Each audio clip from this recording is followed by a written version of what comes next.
जिंदाबाद। I love you. I love you. Naresh Meena I love you। I love you. I love you. Naresh Meena I love you। I love you. I love you. Naresh Meena I love you। जिंदाबाद जिंदाबाद। परिंदों को शहर में पानी कौन रखता है, नए कमरों में पुरानी चीजें कौन रखता है। परिंदों को शहर में पानी कौन रखता है, अरे नए कमरों में पुरानी चीजें कौन रखता है। ये तो आप हो मेरे मीणा समाज, जो संभाले हो इस गिरती हुई दीवारों को, गिरती हुई संस्कृति सभ्यता को, वरना इस मीणा समाज को याद कौन करता है। याद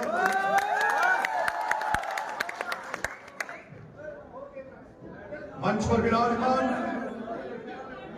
आज के इस कार्यक्रम के अध्यक्ष आदरणीय फूलचंद जी मीणा साहब, इस कार्यक्रम के मुख्य अतिथि परम आदरणीय परम श्रद्धेय रामनाथ जी मीणा साहब, बूंदी जिले में वरिष्ठ नेता, वरिष्ठ समाज के पटेल पूर्व जिला प्रमुख आदरणीय महावीर जी, हमारे जहाजपुर से लाडले विधायक परम आदरणीय गोपीचंद जी, और अंता से, उस अंता से प्रमोचन भाया के अंता से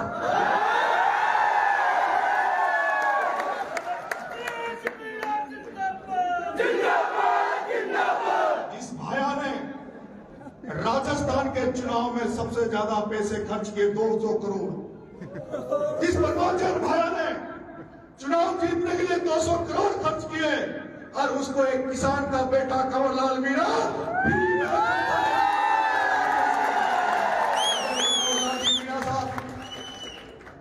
इस पंचायत के जिला अध्यक्ष आदरणीय रामेश्वर जी मीणा साहब, पूर्व जिला अध्यक्ष आदरणीय मनोज जी मीणा साहब, पूर्व जिला अध्यक्ष आनंद जी मीणा साहब, पूर्व जिला अध्यक्ष आदरणीय रामेश्वर जी मीणा साहब, छोटे भाई मुकेश जी मीणा, छोटे भाई गवर्नमेंट कॉलेज कोटा के अध्यक्ष भाई मनीष जी मीणा, यहाँ के युवा संगठन के जिला अध्यक्ष भाई रामदत्त जी मीणा, और मेरे सभी युवा साथियों और सामने बैठे मेरे सभी मीणा सरदारों, आपको मेरा राम राम। वैसे तो मैं जहां कहीं भी बैठता हूं, चाहे मैं किसी भी वर्ग में बैठूं, किन्हीं लोगों के बीच में बैठूं, लेकिन मैं मेरे समाज की बात उतनी दमदारी से रखता हूं जितनी दमदारी से मैं आपके बीच में रखूंगा। और जब मीणाओं के बीच में बैठा हूं, मीणाओं के बीच में आया हूं, तो आज तो खुलकर मीणाओं की बात करने आपके बीच में आया।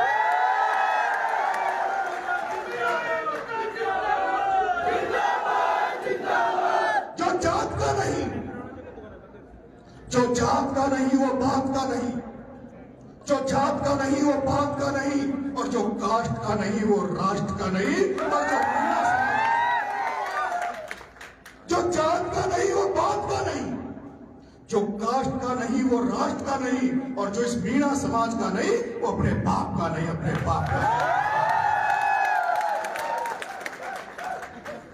आपका बेटा आपकी इसी हालती से 12 से निकलकर इस राजस्थान की राजधानी जयपुर में नौकरी लगने गया था,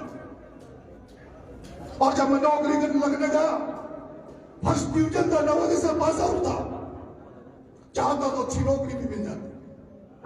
लेकिन जब राजस्थान विश्वविद्यालय में पढ़ने गया, जयपुर में जब छात्र राजनीति देखी, तो मेरा मन पढ़ाई में नहीं लगा, मेरा मन नौकरी लगने में नहीं लगा। जब मैं देख रहा था कि जो राजस्थान का सबसे बड़ा विश्वविद्यालय, राजस्थान विश्वविद्यालय, जिसमें राजस्थान के सभी छात्र पढ़ने आते हैं, ऐसा कारण है कि उस राजस्थान विश्वविद्यालय में मीणा समाज का अध्यक्ष कैसे नहीं बना।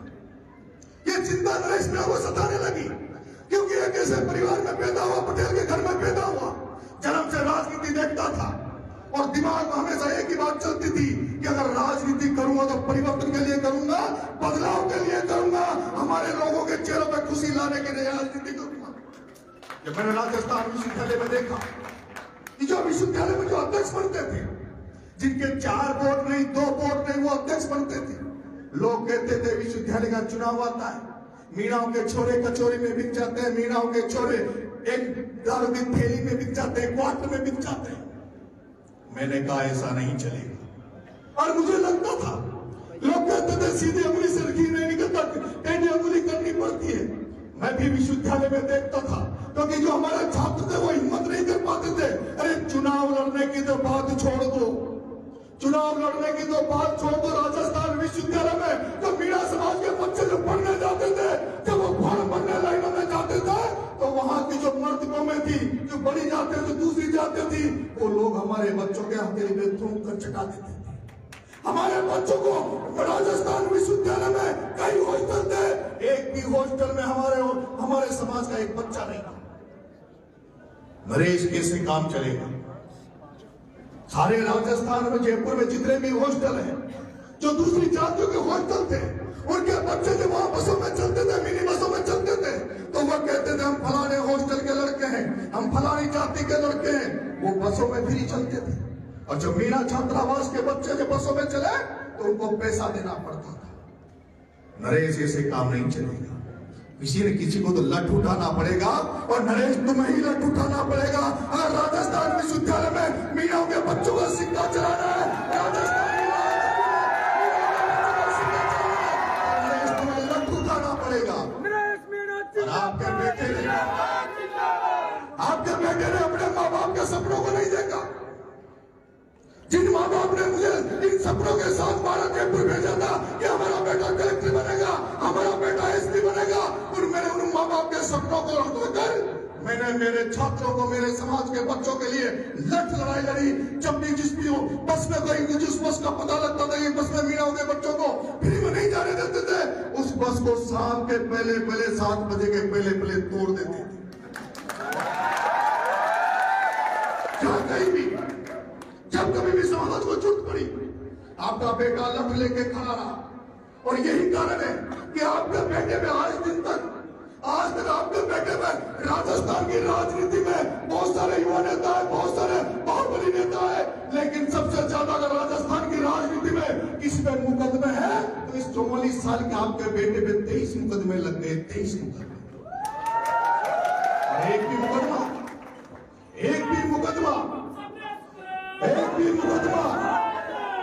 भी मुकदमा आपके बेटे पे किसी की जमीन पे कब्जा करने के लिए नहीं लगा। एक भी मुकदमा आपके बेटे पर किसी की जेब काटने का नहीं लगा। अगर आपके बेटे पे मुकदमे लगे हैं, तो आपके बच्चों को छात्रवृत्तियां दिलवाने के लिए लगे थे। आपके बेटे पे मुकदमे लगे हैं, तो फ्री में बसों में फ्री में चलाने के मुकदमे लगे।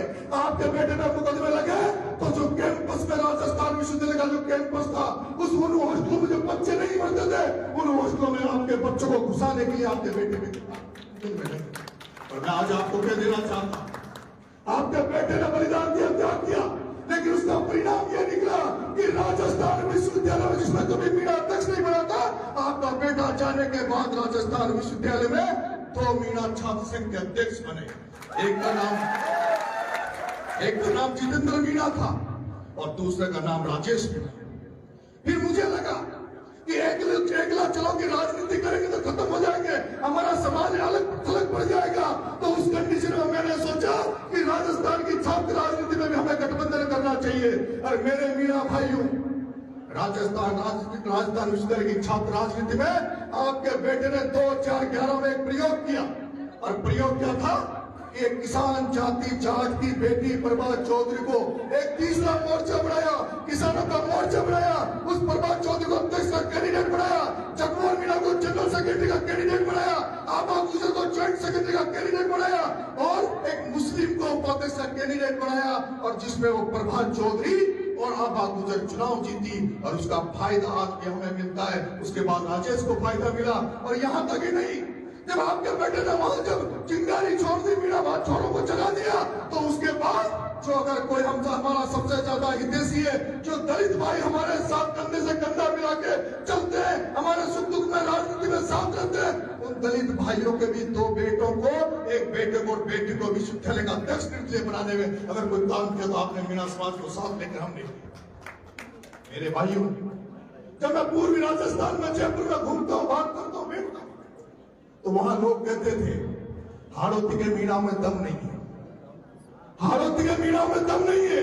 हालत के मीणा वहां के जो नेता जिनके वोट नहीं उनकी गुलामी करते फिरते हैं, उनके ठेले उठाते फिरते हैं। मैंने भी देखा ये क्या कारण है।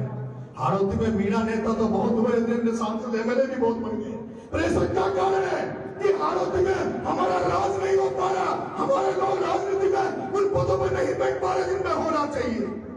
मेरे प्यारे भाइयों, मेरे पंच पटेलों, मेरे शिव मीणा समाज के सरदारों, संख्या हमारी, ताकत हमारी, लट हमारा मजबूत, फिर ऐसा क्या कारण है कि जिनके 4 वोट नहीं, जिनके 4 वोट नहीं, जिनका डायरेक्ट का टिकट मांगने जाओ तो उनके दरवाजे पे जाओ, जिला परिषद का टिकट मांगने जाओ तो उनके दरवाजे पे जाओ, प्रधान प्रमुख बनना है तो उनके दरवाजे पे जाओ, आपको धंधा करना है तो उनके दरवाजे पे जाओ, आपके बच्चों के लिए कॉलेज की शिक्षा का उपलब्ध कराना है तो उनके दरवाजे पे जाओ, किसी को तबादला करवाना है तो उनके दरवाजे पे जाओ। जिनकी दुकान में कोई सामान ही नहीं है, जिनकी दुकान में कोई सामान ही नहीं है।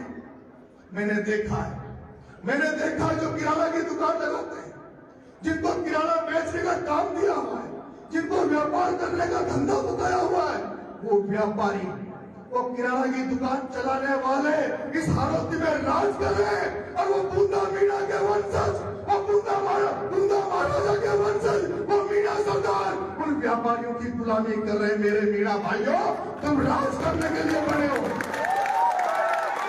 तुम राज करने के लिए बने हो, तुम किसी की गुलामी करने के लिए नहीं बने, तुम किसी की चमचागिरी करने के लिए नहीं बने, तुम किसी के दरवाजे में ठोक करने के लिए नहीं। मैंने कहा बात सही है, हाड़ौती में जाके हाड़ौती में लोगों को जगाना चाहिए। मेरे प्यारे भाइयों, जब मैं जयपुर की राजधानी से चल के आपके हाड़ौती में हो गया तो कोटा भाड़ा में मैंने देखा 2 बनिया, एक सिंघवी, एक प्रमोचन भाया, दोनों मिलकर किसी को आगे आने नहीं दे। कोटा में देखा तो धारीवाल जी, ओम बिरला जी किसी को यहाँ आगे आने नहीं दे। अरे से तो हद हो गई। और मुझे यह भी पता है कि वो जिनको राजनीति में पद देते हैं, जिनको दायित्व देते हैं, वो उन्हीं को देते हैं जो उनकी जितनी ज्यादा गुलामी करे, जितना दंडवत हो, वो उन्हीं को साथ रखते हैं, किसी मर्द के बेटे को साथ में रखते हैं।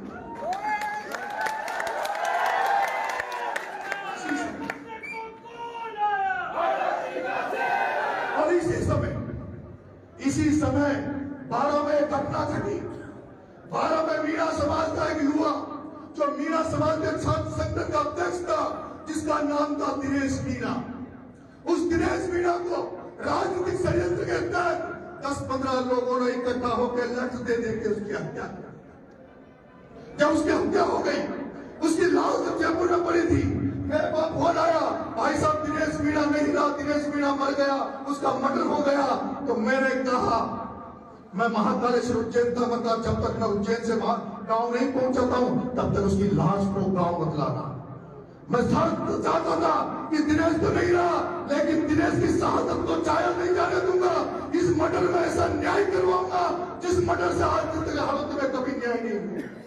और वो सब आंदोलन आपने देखा होगा, वो आंदोलन भी देखा होगा जब दिनेश मीणा को न्याय दिलाने आपका बेटा जब लठ लेके खड़ा हो गया कि आपका बेटा ने जब दिनेश मीणा के लिए न्याय मांगा तो पुलिस की औकात नहीं थी, खाकी वर्दी की औकात नहीं थी, एसपी की औकात नहीं थी।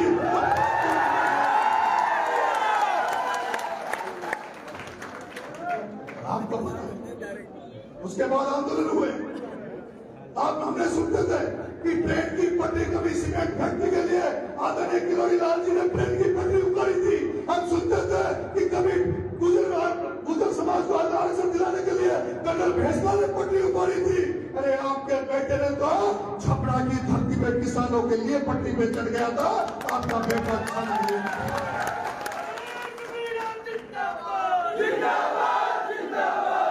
मुझे मौका नहीं मिला क्योंकि आप जानते हो मैं पार्टी को गुलाम नहीं रहा, मैं समाज का गुलाम रहा।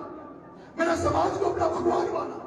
और ये लोग जो पार्टियों में बैठे हैं, उन पार्टियों में बैठे लोग कैसे हैं आप देख लो कि एक किसान का बेटा जब सचिन पायलट मुख्यमंत्री बना तो उसको मुख्यमंत्री से रोकने के लिए सब लोग एक हो गए, उसको घर बिठा, उसको कमजोर कर दिया। फिर आपने देखा होगा एक हनुमान बेनीवाल, एक जाट का बेटा जब आगे बढ़ने लग रहा है तो उसको किस तरह से राजस्थान की राजनीति में रोका जा रहा है। और आपने अभी जीता जागता उदाहरण आपके सामने, जीता जागता उदाहरण आपके सामने, वो भजनलाल शर्मा, वो भजनलाल शर्मा जिसके एमएलए के चुनाव में 300 वोट आए थे। कितने वोट? 300। मोदी ने ढूंढा, सांगानेर से टिकट दे दिया, किस्मत से ऐसी सीट से दे दिया, जीतना था और जीत गया।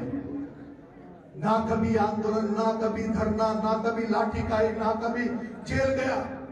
और वो भजनलाल वहां से जीता, पहली बार एमएलए बना राजस्थान का मुख्यमंत्री, राजस्थान का मुख्यमंत्री। और वो किरोड़ीलाल मीणा, वो किरोड़ीलाल मीणा जो मीणा के गांव में बीजेपी घुसती नहीं थी, मीणा के गांव में भारतीय जनता पार्टी का झंडा नहीं लगता था, उस किरोड़ीलाल ने जन्मजात बीजेपी को मजबूत किया, गांव में घुसाया, मीणा में बीजेपी को घुसा दिया। बीजेपी को मजबूत करने के लिए रोज लाठियां खाई, मुकदमे खाए, जेल गया। और उस किरोड़ीलाल का क्या था, ना पंचायत राज, ना पूरा कसम। मैं आपसे कहना चाहता हूं, ये कांग्रेस पार्टी और भारतीय जनता पार्टी ये कभी नहीं चाहेगी कि कोई किसान के बेटे, कोई गांव से हुए आए हुए लड़के कभी ऊंचे पदों पर बैठे, ये कभी नहीं चाहेगा। मैं कहना चाहता हूं, यह नेता बैठे, ऐसी क्या कारण है कि राजस्थान में प्रदेश कांग्रेस कमेटी, जिस कांग्रेस को हम अपनी पार्टी मानते हैं, जिस कांग्रेस को हम अपनी मां मानते हैं, मीणा कहते हैं हमारी पार्टी हमें आरक्षण दिया, उस कांग्रेस ने आज दिन तक कांग्रेस का प्रदेश अध्यक्ष मीणा को क्यों नहीं बनाया?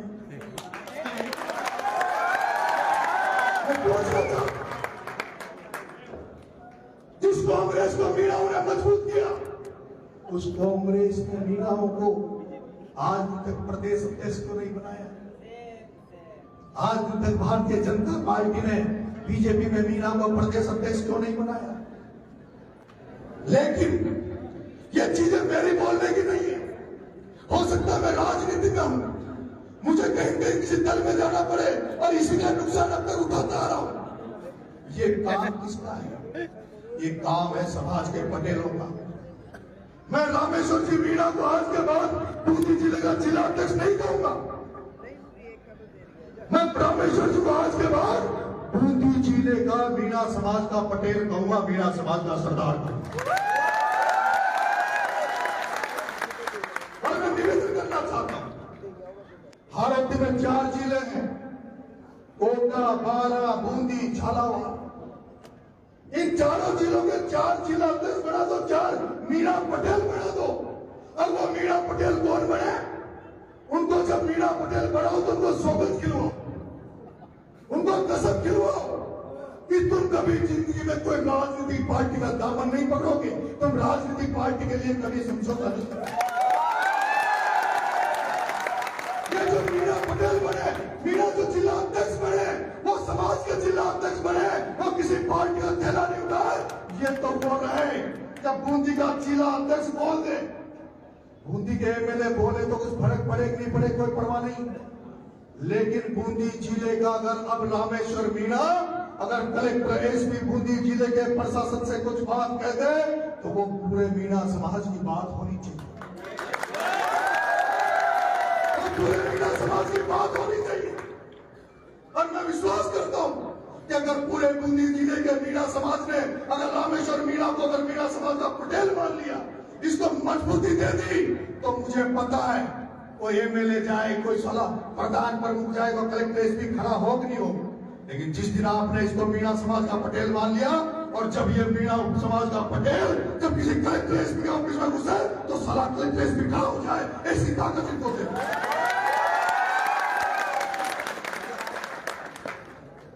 आज हम जानते हैं मीणा समाज को राजनीतिक तौर पे, सामाजिक तौर पे, आर्थिक तौर पे हमें मजबूत होना होगा, हमें हमारी संस्कृति को मजबूत करना होगा। और मैं चाहता हूं हमारे कर्मचारी मर जाए, मास्टर मर जाए, पटवारी मर जाए, थानेदार मर जाए, तहसीलदार मर जाए। अरे ये थानेदार तहसीलदार बेचारे जब तक ढंग से नौकरी नहीं कर पाएंगे, जब तक आपके नेता मजबूत नहीं है, जब तक आपके हाथों में सत्ता नहीं, जब तक आपके हाथों में सत्ता नहीं आएगी, जब तक आप राजनीतिक तौर पर मजबूत नहीं होंगे, तब तक इन कर्मचारियों को कोई प्रोटेक्शन नहीं दे सकता। इसलिए मैं आपसे कहना चाहता हूं कि राजनीतिक लोगों को, जो हमारे मजबूत लोग हैं, लेकिन उनको देख लिया करो कि कोई प्रमोद जैन भाया की गुलामी तो नहीं कर रहा, कोई ओम बिरला की गुलामी तो नहीं कर रहा। अगर वो उनकी गुलामी करे और वो समाज से वोट मांगने आए, तब उनसे कह देना कि तुमने तो ओम बिरला की गुलामी करी, तुमने तो भाया की गुलामी करी, तुम्हें भाई वोट दिलाएगा भाई। इसलिए मेरे भाई, मैं आपसे निवेदन करना चाहता हूं और इस बूंदी जिले की इस महापंचायत से एक आह्वान करना चाहता हूं, कांग्रेस पार्टी से निवेदन करना चाहता हूं कि हरीश मीणा को तो टिकट दिया है और पहले भी कांग्रेस की मीणा को टिकट देती थी। मैं निवेदन करना चाहता हूं, कांग्रेस पार्टी झालावाड़ 12 की सीट भी मीणा को टिकट दे दे तो जिताने की गारंटी हमारी। नरेश मीणा नहीं लड़ेगा, नरेश मीणा नहीं लड़ेगा, नरेश मीणा चक्कर मत लगी, मैं मेरी टिकट की दुकान चला। मैं चाहता हूं आदरणीय रामनाथ जी मीणा को टिकट दे दे। मैं चाहता हूं आदरणीय कैलाश जी मीणा को टिकट दे दे। अगर रामनाथ मीणा, कैलाश मीणा जो समाज के बीच में रहते हैं, अगर उनको टिकट दिया तो हम पूरी ताकत से उसको जिताने का काम करेंगे, पूरी ताकत से। लेकिन लटकाए नरेश मीणा, जेल जाए नरेश मीणा, मुकदमे खाए नरेश मीणा, और नरेश मीणा ने दुकान ऐसी चला दी जो मीणाओं को ढूंढ रहे हैं, मीणाओं को ढूंढ रहे हैं। एक नेता ने मेरे से जयपुर में एक बार कहा कि नरेश, हाड़ौती में तो मीणा ही नहीं रहते, हाड़ौती में तो मीणाओं की संख्या ही नहीं है। मैंने कहा साहब, हाड़ौती में जब किरोड़ी लाल जी मीणा साहब ने राजभवन बनाई थी तो हाड़ौती में 4 सीटों पर हम सेकंड रहे थे, पीपलदा में गिनती के वोटों से हार गए थे, कानपुर में सेकंड रहे, छपरा में सेकंड रहे, मनोर थाना में हमारे एमएलए बने, हमारी संख्या तक तो है, फिर विश्वास नहीं करते थे। तो इस बार समाज ने इस विधानसभा चुनाव में एक ऐसी ताकत दिखाई है, ऐसी ताकत हाड़ौती से निकली है जिसकी बीजेपी कांग्रेस वालों को राष्ट्रीय लेवल तक को पता है कि हाड़ौती का मीणा ताकतवर तो है ही है, लेकिन राजनीतिक तौर पर भी जागरूक हो चुका है। ये पहली बार हुआ है, ये पहली बार हुआ है जो हाड़ौती में, कोटा, पूरा, बूंदी, झालावाड़ में 4 जिलों में 4 मीणा एमएलए, 4 मीणा एमएलए, कंवरलाल जी मीणा, ललित जी मीणा, चेतन जी मीणा, और पता चला भू जी मीणा भी इसी बूंदी के रहने वाले हैं। हाड़ौती बदल गई, हाड़ौती जागरूक हो गई, लेकिन अभी शुरुआत तो मेरे पंच पटेलों सरकारों, अभी हमें बहुत आगे जाना है, बहुत लंबी लड़ाई लड़नी है, हमें सोच समझ के आगे बढ़ना होगा। और एकला चलो की राजनीति कभी सफल नहीं होती। जो समाज अकेला चलता है वो कभी अपने हितों की रक्षा नहीं कर पाएगा, वो अलग थलग पड़ जाएगा। इसलिए मीणा सरदारों, मीणा पंच पटेलों, मैं आपसे निवेदन करना चाहता हूं, अगर राजस्थान की राजनीति में आपको भी मुख्यमंत्री बनना है, आपको भी राज लाना है, राज में बैठना है, तो मैं एक सूत्र दे रहा हूं, मैं एक सूत्र दे रहा हूं। जिस तरह से इस देश की राजनीति में लालू यादव ने गठबंधन की राजनीति करके, पिछड़ों की राजनीति करके, शोषितों की राजनीति करके, जिस तरह से बिहार में मुख्यमंत्री बन गए, जिस तरह से मुलायम सिंह यादव ने उत्तर प्रदेश में गठबंधन की राजनीति करके, यादव और मुस्लिम भाइयों ने गठबंधन करके यूपी के मुख्यमंत्री बन गए, उसी तरह से राजस्थान की राजनीति में मेरे मीणा भाइयों, अगर तुम्हें राज करना है तो किसी न किसी से गठबंधन करना होगा। और वो गठबंधन एक जाति से तो हमें बिल्कुल ही नजदीक बिठा के भाईचारा स्थापित करना होगा, और वो जाति है गुर्जर समाज, वो जाति है गुर्जर समाज। मीन भगवान के वंशजों, मीन भगवान के वंशजों और देवनारायण भगवान के वंशजों को एक चाचक पे बैठना ही पड़ेगा। ये हमारी जरूरत है, हमारे आने वाले समय की जरूरत है। गुजर मीणा कभी पूर्वी राजस्थान से लेके हाड़ौती तक ये दोनों चाहते हैं एक साथ रहती है, लामबंद रहते हैं और बराबर की संख्या है। जिन चार वोट वालों की मैं बात करता हूँ, जिन व्यापारी वर्गों की मैं बात करता हूँ, उनको अगर सत्ता से बेदखल करना है, उनको ठोकर मारनी है, तो गुजर मीणाओं को एक साथ आना पड़ेगा, आपके सुख दुख में शामिल होना पड़ेगा। लेकिन इसके साथ साथ आपको दलित भाइयों को, मुस्लिम भाइयों को भी साथ लेना पड़ेगा। तो गुजर मीणा और दलित और मुसलमान भाई, अगर जिस दिन राजस्थान में गुजर मीणा, दलित भाई और मुस्लिम भाई एक हो जाएंगे, मैं आपको गारंटी दे रहा हूं, इस बार तो 4 MLA, अगली बार मनोर थाना भी आपके हाथ में होगा, छपड़ा भी आपके हाथ में होगा।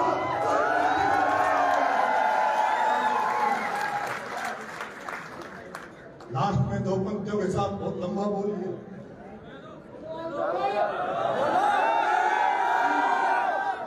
फूल बनकर जो जिया, फूल बनकर जो जिया, उसको यहां मसला गया। फूल बनकर जो जिया, उसको यहां मसला गया। आदमी को फौलाद के सांचे में ढलना चाहिए और छीनता हो, अगर छीनता हो कोई अधिकार अगर मीणा भाई हो आपका, तो आंख से आंसू नहीं, सैलाब बरसना चाहिए, सैलाब बरसना। किस ग्रंथ को हमें माना जाता है? हम मार्शल कौम है, मर्द कौम है, दिलेर कौम है। अरे मीणा तो अमेर में राज किया, पूर्वी में राज किया, मीणा को तो राज रहा है।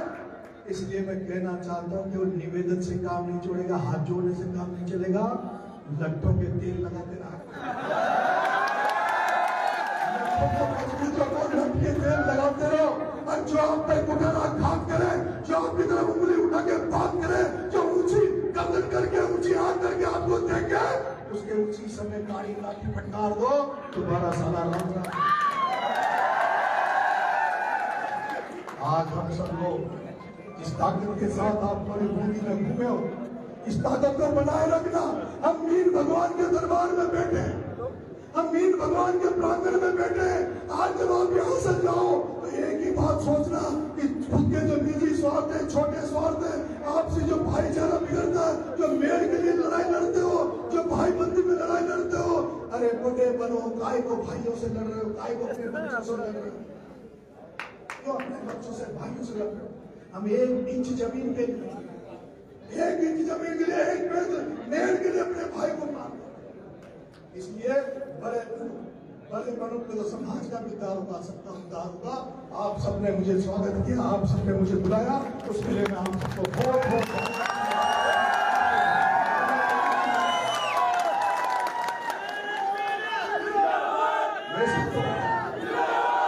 वैसे तो ये मंच इस बात का नहीं, और मुझे परमिशन नहीं, और मैं एक निवेदन करके जा रहा हूं मेरे युवा साथियों से। मैं 27 तारीख को, मैं 27 मार्च को बुधवार को दौसा लोकसभा से नामांकन भरने जा रहा हूं सांसद का। मैं 27 मार्च को बुधवार को दौसा लोकसभा से अपना नामांकन भरने जा रहा हूं। आप सब भी मुझे आशीर्वाद देने जरूर बताना।